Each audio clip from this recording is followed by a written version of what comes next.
Itong babae na to ay ang pinakamaraming butas sa katawan at hawak niya ang Guinness World Record. Siya si Elaine Davidson, isang Brazilian na dating nurse na taga Edinburgh, Scotland. Bata pa lamang daw siya ay namangha siya sa body piercings at pinangarap niyang magkaroon nito. Hanggang ito ay naging passion niya at ngayon ito na ang kanyang way of living.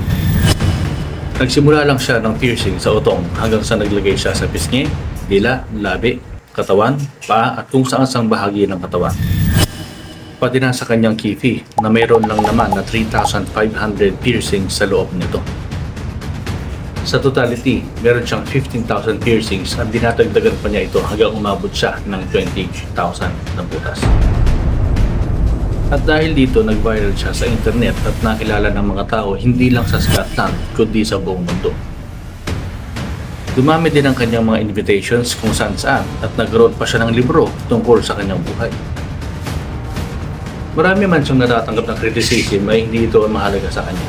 Dahil para sa kanya, ang mga butas na ito ay nagbibigay sa kanya ng self-expression at nagpapakita ng kanyang dedikasyon sa body modification at pagpapahayag ng kanyang personal na setting.